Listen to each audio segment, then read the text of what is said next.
Okay, so you want to buy a drone company. And honestly, who wouldn't? It looks like the perfect modern business. You open a small case, a machine lifts into the air like it weighs nothing, and the whole world tilts into view beneath you. You are not stuck at a desk. You are flying cameras over farms and job sites and city skyline. And people are paying you good money for something that honestly feels like magic. And the numbers seem to agree. A capable drone can cost as little as a few $1,000s. Pilots charge $100 to $500 an hour. A single mapping job can pay $500 to $2,000, and good operators keep 20 to 40 cents of profit on every dollar. This is not some tiny hobby either. The commercial drone market is already worth tens of billions of dollars, and most forecasts expect it to more than triple within a decade. So what is the trap? This.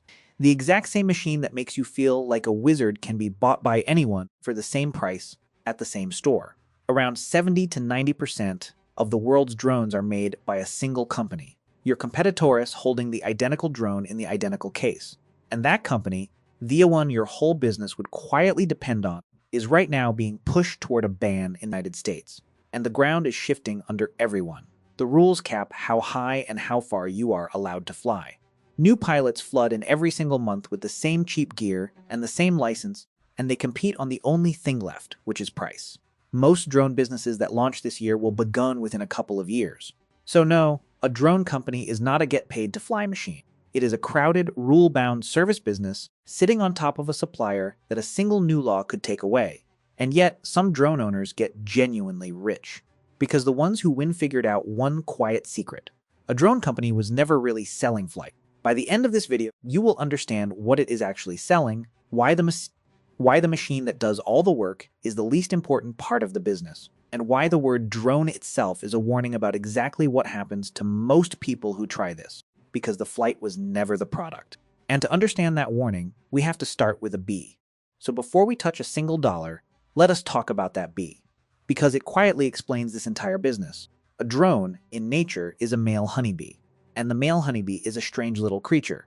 He does not build the hive.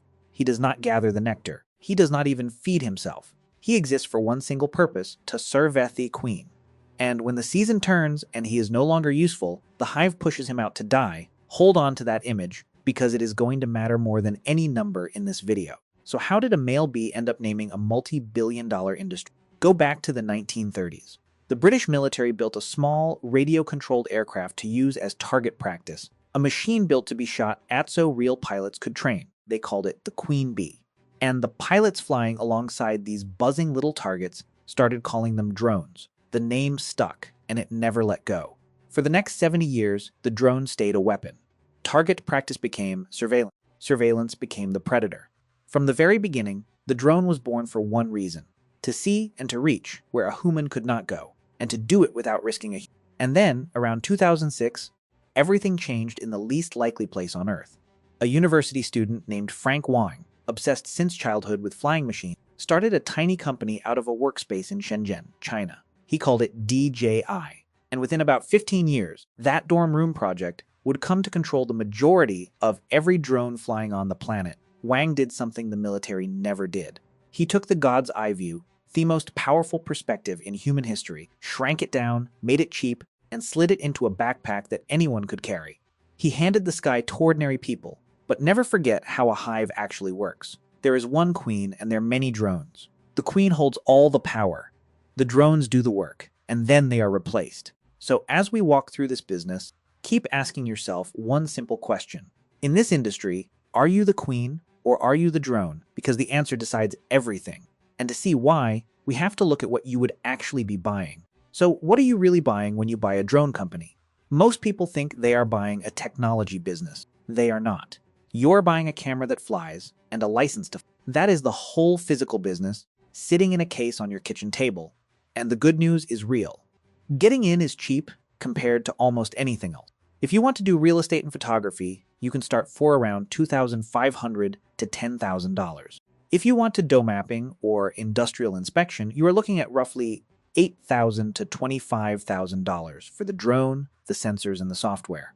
Only the exotic stuff, like drone light shows, climbs into the hundreds of thousands. And the money you can charge looks incredible against that. $100 to $500 an hour for flights.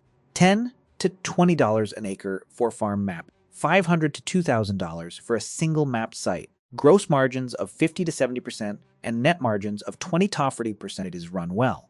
On paper, this is one of the best small businesses in the world. Low cost in, high margin out, and you get to fly for a living. This one sits on the bottom of the sea. But here is the crack that runs straight through the dream. That machine, the one doing 100% of the actual work, you did not build it, and neither did your competitor. You both walked into the same market and bought the exact same drone made by the exact same company, running the exact same software. Your camera is not special. Your competitor's camera is not special. They are identical, which leaves the single most important question in this entire business. If everybody is flying the exact same machine, then what on earth are you actually selling? Because it cannot be the drone. And to understand why that is so dangerous, you first have to meet the company that already owns your business. So let us name the giant hovering over this entire industry. DJI. By most estimates, this one Chinese company makes somewhere between 70 and 90% of the world's drones. In the consumer market, it is over 90%. In the American commercial market, close to 80% stop. And think about how insane that is. An entire global industry, built for the most part on the products of a single company. So when you start your drone business, this is your silent partner. Your fleet is their fleet. Your competitor's fleet is their fleet. And that means the one thing you actually own, the hardware, gives you no advantage at all. In business, we call that a commodity. And a commodity is a trap because the only way to compete on a commodity is to keep cutting your price until nobody makes any money. But here is the thing nobody tells you. It gets far more dangerous than that. Because your silent partner is a Chinese company and the ground under it is starting to shake. In 2025, American regulators at the FCC began moving to restrict and potentially ban foreign-made drones placed on what they call a covered list, citing national security. DJI is the biggest name on that list. Sit with what that means for a second. The single tool your entire company runs on could become illegal to buy, to update, or to use for government and many commercial jobs. And it could happen with the stroke of a pen, in a room you are not in a decision you cannot influence. Imagine starting a taxi company where the government might outlaw the only brand of car you are allowed to drive. That is silent risk number one. You would not be building a company. You would be renting one from a giant you have never met that a single new law could take away overnight. So the operators who survive all learned the same brutal lesson early. If the drone can be banned, copied, or bought by anyone, then the drone can never be the business. So what is? So here is the secret that separates the pilots who go broke from the companies that quietly get rich. Nobody actually pays you to fly. They pay you for what the flight leaves behind. Think about it. A construction company does not pay you $500 to $2,000 because pushing a joystick is hard. They pay you because of the map you deliver, tells them whether the project is on schedule, whether the dirt piles match the invoices, and whether a small problem is about to become a $100,000 disaster. You are not selling a flight. You are selling certainty. A farmer does not pay you by the acre because he likes drone videos. He pays you because your map shows him exactly which corners of his field are sick, which are thirsty, and where every dollar of fertilizer should go, instead of being sprayed blindly across the whole farm. You are not selling pictures. You are selling a decision. An energy company pays you to inspect a power line, a wind turbine, or a flare stack, because the alternative is sending a human being to climb 200 feet in the wind and maybe fall.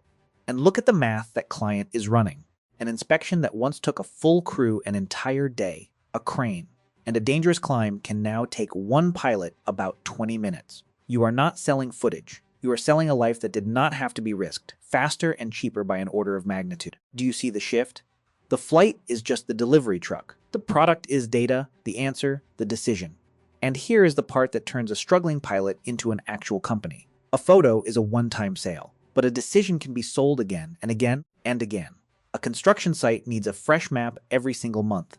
A pipeline needs inspecting every quarter forever. So you stop selling flights, which happen once, and you start selling monitoring, which happens on a contract, on repeat, on a subscription. That single change is the entire difference between a guy with a drone and a drone company. But even once you understand that, there is a wall waiting for you, and it is written straight into the law.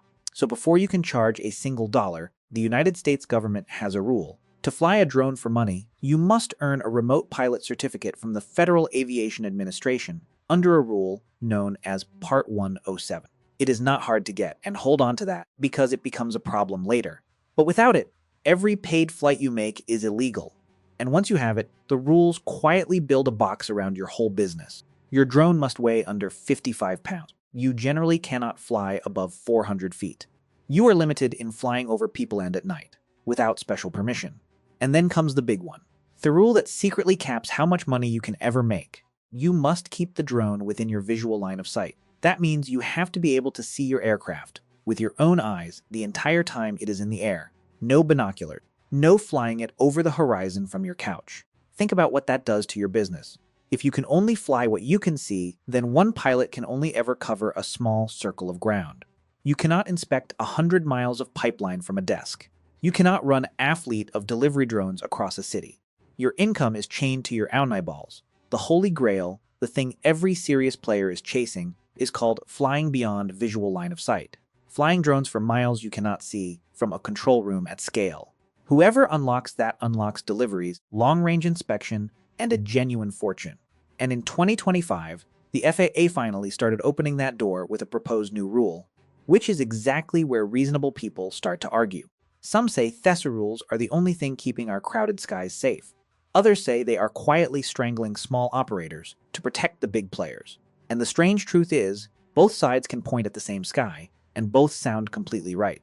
So for now, the whole business lives under one humbling law. You can only fly as far as you can see. And that single limit is quietly killing most of the people who try this. Let us talk about why. So let us be honest about why most drone companies fail, because it is not the reason you would guess. It is not crashes. It is not bad flying. It is that the door is simply too easy to walk through. For a few $1,000s and one weekend of study, almost anyone can get a Part 107 license and the exact same drone as everyone else. And when the barrier to entry is that low, the market floods. Suddenly your town has 50 people all offering the same drone photos, all flying the same machine, all holding the same license. And when everyone sells the same thing, there is only one lever left to topple: price. So they cut. One person charges $200, the next charges $150, the next charges $100, and within a year they are all working harder for less money than they made at the job they quit. This is the race to the bottom, and it eats good pilots alive. You probably already know one of them. Almost everyone does. Someone who got so excited, bought the drone, printed the business cards, posted the big launch, and you watched them fly for a season or two. And then quietly, the post just stopped. They did not fail because they were bad at flying. They were often great at flying. They failed because being a great pilot is worthless when you are selling a commodity that anyone can copy for the price of a used phone. And this is the gut punch of the whole industry. The dream sells you on the flying, but the flying is the one part that has almost no value because everyone can do it. The pilots who survived figured out something the others never did. They stopped selling flights and started selling themselves as the expert in one specific world: construction, farming, insurance, energy. They became the person who understood the industry, who just happened to use a drone. Which brings us to the strangest question of all. If it is this hard and this crowded, why do we keep reaching for it? Why does the drone pull at something in us that a normal camera never could? And the answer is far older than any business. So to understand what a drone company is actually selling, you have to understand something about human beings that goes back thousands of years. For almost all of history, the view from above belonged only to gods, kings, and generals. To see the whole battlefield at once was to win the war. To see the whole city at once was to rule it. To see the whole field at once was the dream of every farmer who ever squinted at his crops and wondered what he was missing. We put our gods in the sky. We built towers and cathedrals reaching upward. The higher you could see from, the more powerful you were. The view from above was the view of the divine. And for thousands of years, ordinary people never once saw it. You lived your entire life at eye level. Then a company in a Shenzhen workspace took that God's eye view, the single most powerful perspective in human history, and put it in a case you can carry in one hand for the price of a used car. That is the real revolution, not the flying. The perspective. So when your client hires you, listen to what they are truly buying. The construction boss, who sees his entire site in one clean image, suddenly feels like a general looking down on the whole battlefield. The farmer who sees his whole farm's health in a single map feels, maybe for the first time in his life, like he is not guessing any. You are not selling them a photo, or even a map. You are selling them the feeling of seeing everything. finally understanding the whole picture. Of control. You are selling omniscience by the hour. And if you have ever pulled up a satellite view of your own house, zoomed in on the roof, and felt that strange little thrill of seeing your own life from above, then you already understand this product better than any business course could ever teach you. That quiet thrill is the entire industry, and it is the same trick hiding under every one of these businesses. The mall sold you the crowd. The ranch sold you the land. The ATM sold you Thetol. The coffee chain sold you the habit. The towing company sold you leverage. The vineyard sold you time. The bar sold you belonging. And the drone sells you the view from heaven. Different costumes every time. The same quiet machine humming underneath. So now remember the B. In this hive, DJI is the queen. It makes the machine, it holds the power, it sets the terms. And most people who enter this business stay drones.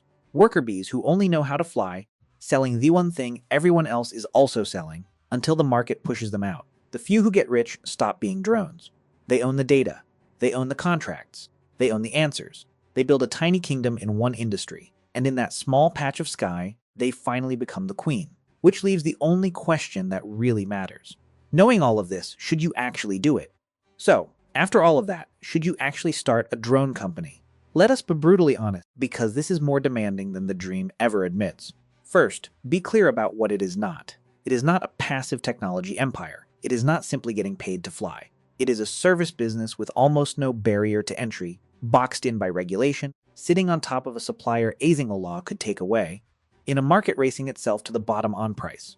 If you walk in as a pilot, selling flights, the odds are brutal. So who is it actually for? Really, two kinds of people. The first is the industry obsessive, the person who does not love drones. They love construction, or farming, or roofing, or insurance, or energy, and they use the drone as the tool that sells expensive answers into that world. They win because they understand the customer better than any pilot ever could. The second is the system builder, the patient operator who sells recurring monitoring and inspection contracts instead of one-time photos, who owns their data and their reports, and who watches the beyond visual line oversight rules like a hawk.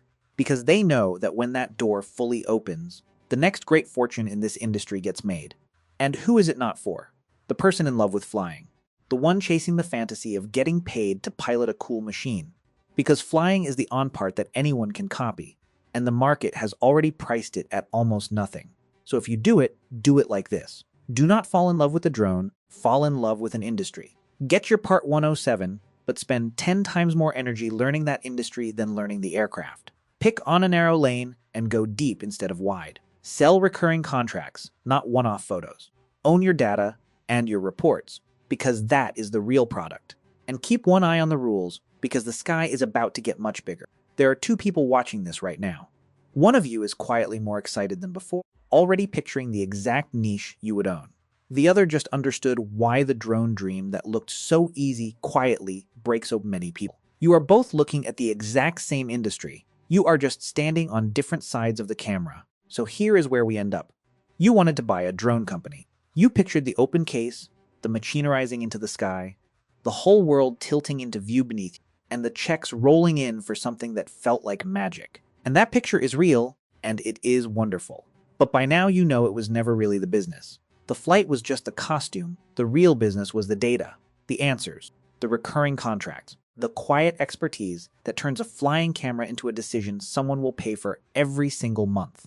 And underneath all of it, the oldest kind of power there is.